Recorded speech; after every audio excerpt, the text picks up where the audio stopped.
Có lẽ ai đã từng sống ở Cao Xá đều đã nghe tiếng chuông nhà thờ ngân vang mỗi sáng tối, nhưng không phải ai cũng có dịp ngước nhìn thật kỹ ba quả chuông đang lặng lẽ treo trên tháp cao. Người ta quen với âm thanh mà quên rằng phía sau tiếng ngân ấy là cả một câu chuyện dài, một vẻ đẹp thánh thiêng ẩn mình trong trời mây và gió.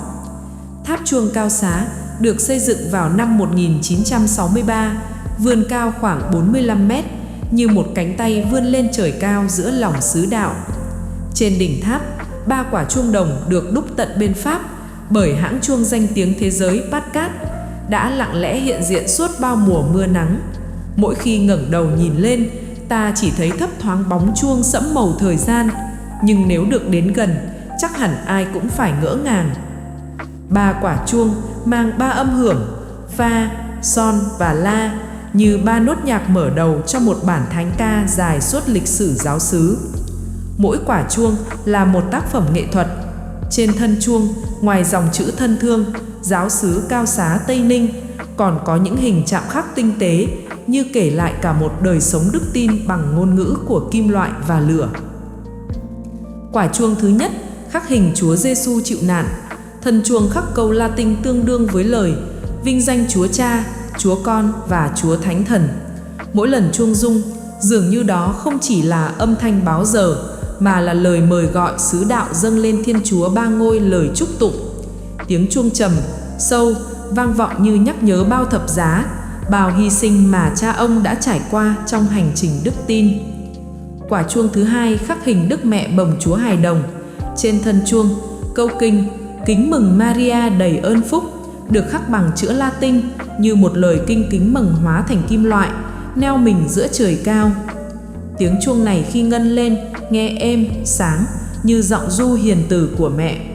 Với bao thế hệ Cao Xá, đó là âm thanh của sự ủi an, nâng đỡ, nhất là trong những buổi chiều mưa, khi người ta nghe chuông mẹ vang lên mà thấy lòng vơi bớt nặng nề. Quả chuông thứ ba khắc hình Thánh Đa Minh, vị thánh bổn mạng thân thương của giáo xứ. Câu chữ khắc trên thân chuông mang ý nghĩa chúc tụng danh Thánh Chúa. Tiếng chuông này thường vang lên rõ, sáng và dứt khoát, như bước chân của người môn đệ đang lên đường rao giảng tin mừng. Mỗi lần đoàn rước Thánh Đa Minh đi quanh xóm làng, tiếng chuông ấy như hòa vào tiếng trống, tiếng kèn, tiếng hát, làm cho bầu khí lễ hội thêm linh thiêng và rộn rã. Ba quả chuông, ba hình ảnh thánh: Chúa chịu nạn, mẹ bồng con và Thánh Đa Minh. Ba câu kinh, ba lời chúc tụng vang lên giữa trời: vinh danh Thiên Chúa, tôn kính mẹ, chúc tụng danh Thánh Chúa. Tất cả kết lại thành một bản hòa âm đức tin sống động của giáo xứ Cao Xá suốt bao chục năm qua.